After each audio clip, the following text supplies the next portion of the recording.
हम बाप्पा जी के लिए बहुत सारी वैरायटी के मोदक बनाते हैं, लेकिन इस तरीके से पारंपरिक, मुलायम, सॉफ्ट और स्वादिष्ट मोदक देखकर बाप्पा जी भी खुश हो जाएंगे। Hello friends, welcome to Anjali kitchen. आज हम बनाएंगे गणेश जी का प्रिय भोग उकडीचे मोदक। रेसिपी पारंपरिक है, लेकिन बनाने का तरीका बहुत ही आसान है। इसे हम 3 स्टेप में बनाएंगे। तो सबसे पहली स्टेप है इसका सारण, मतलब मोदक का स्टफिंग। उसकी सामग्री देखते हैं। 1 कटोरी फ्रेश ग्रेटेड नारियल, 1 टेबलस्पून घी, 1 टीस्पून इलायची जायफल की पाउडर, 1 टेबलस्पून खसखस, 2 टेबलस्पून ड्राई फ्रूट्स कट करके और आधी कटोरी गुड़। अब इसके बाद गैस पर कढ़ाई रखें और कढ़ाई गर्म होने के बाद उसमें 1 टेबलस्पून घी डालें। गैस की फ्लेम कम रखें। घी गर्म हो चुका है। अब इसमें डालनी है खसखस, इसके साथ इसमें डालने हैं ड्राई फ्रूट्स। अब खसखस और ड्राई फ्रूट्स इसे थोड़ा सा भुनने के बाद इसमें 1 कटोरी फ्रेश ग्रेटेड नारियल डालें। यहाँ पे मैंने पानी वाला नारियल लिया है, ड्राई नारियल मत लीजिए। अब इसे ज़्यादा भुनना नहीं है, सिर्फ एक बार इसे मिक्स करना है और मिक्स करने के बाद इसमें तुरंत आधी कटोरी गुड़ डालना है। गुड़ है ना, बारीक कट करके या ग्रेट करके डालें। इससे क्या होता है, गुड़ जल्दी मेल्ट होता है।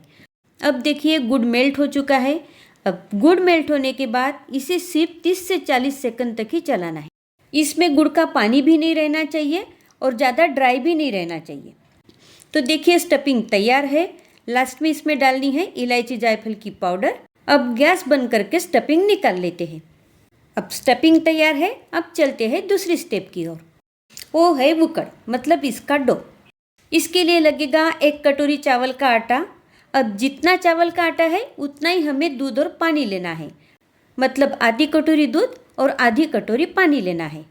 मतलब 1 कटोरी चावल का आटा है तो 1 कटोरी दूध और पानी लिया है।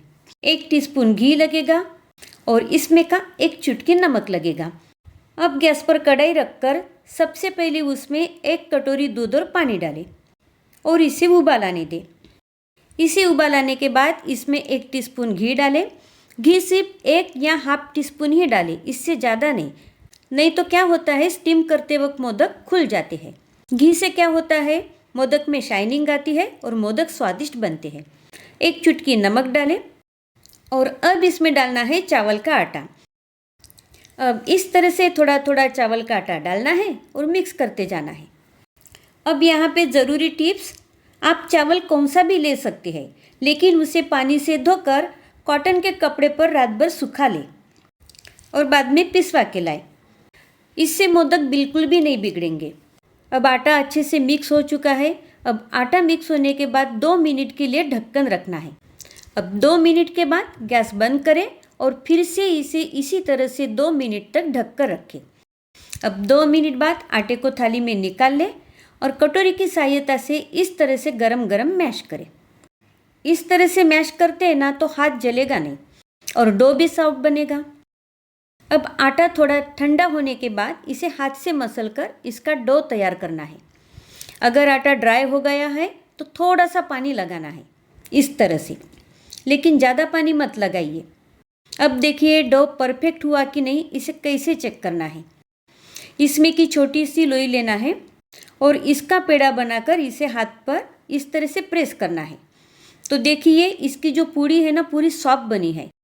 किनारे से भी सॉफ्ट चाहिए, मतलब अपना जो डो है वो मोदक बनाने के लिए तैयार है, मतलब आटा परफेक्ट हुआ है। अब इसे ढककर रखना है और इसमें की एक एक लोई लेकर मोदक बनाने हैं। अब मैंने एक लोई ली है और इसे इस तरह से किनारों से प्रेस करते हुए जाना है। इसकी हमें इस तरह से प्रेस करते हुए छोटी पूड़ी बनानी है। देखिए इस तरह से पूड़ी को इस तरह से हाथ पर रखना है, कटोरी के जैसा, और इस तरह से इसकी प्लेट्स डालनी है। हाथ को थोड़ा सा पानी लगाकर इसकी प्लेट्स डालें तो प्लेट्स है ना अच्छी आती है और नीचे तक फोल्ड करना है। बस इसी तरह से इसके पास पास में हमें कली, मतलब प्लेट्स बनाने हैं। आप है ना इस मोदक को एक बार ज़रूर ट्राई कीजिए, क्योंकि ये हेल्दी भी है और स्वादिष्ट भी बनते हैं। सिर्फ इसकी एक एक टिप्स याद रखिए और मोदक बनाइए। आप देख सकते हैं कितने बढ़िया प्लेट्स बने हैं। अब इसमें डालना है स्टफिंग। 1 चम्मच स्टफिंग इसमें आया है। स्टफिंग ना ज़्यादा भरना है ना कम, बस इस तरह से इसमें स्टफिंग भरिए। अब इसे इस तरह से थोड़ा थोड़ा घुमाना है और बंद करते हुए मोदक बनाना है। इस तरह से ऊपर से सील करते जाना है। इससे क्या होगा, इसकी प्लेट्स नहीं बिगड़ी और इसे मोदक का शेप देना है। अब नीचे से भी इसको शेप देना है। मोदक परफेक्ट बनना चाहिए। देखिए कितना सुंदर मोदक बना है और इसकी प्लेट्स देखिए कितनी सुंदर बनी है। इसे कॉटन के गीले कपड़े पर ढककर रखें। इससे क्या होगा, मोदक ड्राई नहीं बनेंगे। अब आपको इस तरह से हाथ पर मोदक नहीं जमते हैं तो मैं दूसरा तरीका भी बताती हूँ। एक चकला लीजिए और इसके ऊपर लोई रखकर इसे पूड़ी के जैसा बेल लीजिए। इसे हल्के हाथ से बेलना है, ना ज़्यादा पतला बेले ना ज़्यादा मोटा, इस तरह से। अब इसके पहले की जैसे ही प्लेट्स बनाने हैं। इसमें स्टफिंग डालें और बंद करते हुए मोदक बनाएं। देखिए दूसरा भी मोदक कितना सुंदर बना है। अब इसी तरह से बाकी के मोदक भी तैयार करने हैं। तो यहाँ पे मैंने सभी मोदक तैयार किए हैं। इसी के साथ मैंने एक करंजी मतलब भुजिया बनाई है। महाराष्ट्र में इसे मोदक के साथ ज़रूर बनाते हैं। अब इसकी तीसरी मतलब लास्ट स्टेप वो है मोदक को स्टीम करना। उसके लिए मैंने एक छन्नी ली है, उसमें रखे हैं केले के पत्ते। केले का पत्ता नहीं है तो सिर्फ छन्नी को घी लगाकर भी आप मोदक रख सकते हैं। अब एक एक मोदक लेकर इस तरह से पानी में डुबो कर रखना है। सिर्फ ऊपर और नीचे के हिस्से को ही पानी लगाना है। इससे क्या होता है, स्टीम करते वक्त मोदक खुलते नहीं हैं। मोदक ड्राई नहीं हुए हैं तो फिर पानी लगाने की ज़रूरत नहीं है, ऐसे ही रख सकते हैं। अब स्टीमर में मैंने पानी गर्म कर लिया है। उसमें मोदक की छन्नी रखनी है और इसके ऊपर ढक्कन रखकर इसे 15 मिनट तक स्टीम करना है। शुरू में 10 मिनट तक गैस की फ्लेम हाई रखें और 5 मिनट के लिए मीडियम कर दें। अब यहाँ पे मैंने मोदक को 15 मिनट के लिए स्टीम किया है और ठंडा करके इसे निकाल लिया है। आप देख सकते हैं मोदक कितने बढ़िया बने हैं।